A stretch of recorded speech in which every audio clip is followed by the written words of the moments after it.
जय श्री राधे। पूज्य श्री सद्गुरुदेव भगवान के चरणों में प्रणाम। यह प्रसंग गीता प्रेस के नाम महिमा अंक से लिया गया है। भगवान के नामों के जपने का फल पुराणों में बड़े विस्तार के साथ वर्णित है। नाम जप के महात्म्य का वर्णन करना असंभव ही है। नाम के ग्रहण करते ही नामी का रूप साधक के मानस नेत्र के सामने स्पष्टतः प्रतिबिंबित हो उठता है। नामी के समान नाम भी चिन्मय वपु होता है। नाम के दिव्य रूप होने से उसमें एक अद्भुत शक्ति होती है। महर्षि पतंजलि का साधकों को यह उपदेश है कि नाम का जप करते समय उसके द्वारा द्योतित अर्थ की भावना अवश्यमेव करनी चाहिए, क्योंकि नाम और नामी का शब्द और अर्थ का एक अविभाज्य नित्य संबंध सर्वदा स्थापित रहता है। नाम की प्रभ विष्णुता के ऊपर अनुभव संपन्न संतों और साधकों का आग्रह होना नितांत नैसर्गिक है। गोस्वामी जी ने तो नाम को राम से भी बढ़कर सिद्ध कर दिया तथा बाल कांड के आरंभ में ही उनका नाम रामायण अपनी अलौकिक नूतनता के हेतु साधकों में पर्याप्त रूपेण प्रख्यात है। नाम को गोस्वामी श्री तुलसीदास जी ने चतुर्दुभाषी कहकर साधन जगत के एक महनीय तथ्य की अभिव्यक्ति की है। दुभाषी का कार्य होता है विभिन्न भाषा वाले व्यक्तियों के बीच सुबोध माध्यम का कार्य निष्पन्न करने वाला। नाम का भी यही स्वरूप है। भक्त भगवान के स्वरूप को जानने में यदि समर्थ नहीं है तो नाम उसे बतलाने में सर्वथा कृत कार्य होता है। नाम के द्वारा भक्त भगवान के सामने पहुंचने में तथा उनका रसास्वादन करने में सर्वथा समर्थ होता है। इसलिए नाम की महिमा से पुराण तथा भक्ति साहित्य भरा पड़ा है।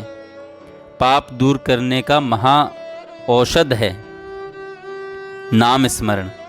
प्रायश्चित पाप दूर करने का सुगम उपाय माना जाता है अवश्य, परंतु उसमें उतना प्रभाव और व्यापकत्व नहीं होता।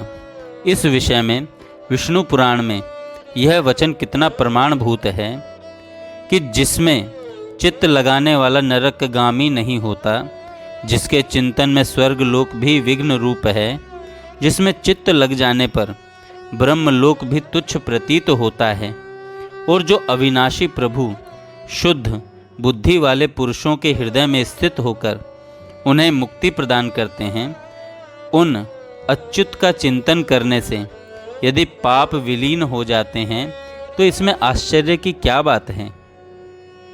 नाम के द्वारा सैकड़ों जन्मों के किए पापों की राशि उसी प्रकार जल जाती है जिस प्रकार आग से रुई का ढेर। नाम स्मरण करते ही भगवान ज्यों ही साधक के हृदय में विराजते हैं, ज्यों ही उसके समस्त दोषों को नष्ट कर देते हैं। जिस प्रकार ऊंची ऊंची लपट वाला अग्नि वायु के साथ मिलकर सूखी घास के ढेर को जला डालता है। अजामिल का उपाख्यान नाम स्मरण के विषय में नितांत विश्रुत है। मरते समय धोखे से भी यदि भगवान का नाम उच्चारित हो जाए तो शुभ फल होने में तनिक भी विलंब नहीं होता। पुत्र को बुलाने की अभिलाषा से उच्चारित नारायण नाम न होकर नामाभास ही तो है, परंतु इसके सार्वभौम प्रभाव से प्रत्येक भक्त परिचित है। नाम के शोधन के विषय में श्रीमद् भागवत का प्रख्यात श्लोक है। नाम के उच्चारण मात्र से ही पवित्र कीर्ति भगवान के गुणों का सद्य ज्ञान हो जाता है, जिससे साधक का चित्त उसमें रमने लगता है। नाम स्मरण का यही परम उद्देश्य है, भगवान के निश्छद्र गुणों में अपने आप को लगा देना और तदुत्पन्न रस का स्वादन करना। अन्य फल गौण हैं, यही तो मुख्य फल है। भगवान में उनके गुण, लीला और स्वरूप में रम जाने का एकमात्र सुलभ साधन है नाम स्मरण। भगवान के नाम का स्मरण प्रतिक्षण होना चाहिए। एक क्षण के लिए भी उसकी विस्मृति होना महान अपराध है। नाम ही ऐसी वस्तु है जो भगवान की रसमयी मूर्ति हमारे नेत्रों के सामने सर्वदा उपस्थित कर देती है। अन्य साधनों से यह कार्य सुचारू रूप से नहीं हो सकता।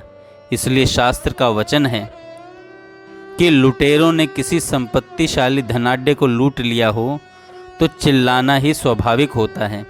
उसी प्रकार यदि मानव का एक भी क्षण भगवान के ध्यान के बिना बीत जाए तो उसे अत्यंत विलाप करना चाहिए, और यह ध्यान भगवान के नाम द्वारा ही अनायास सिद्ध हो सकता है। जय श्री राधे।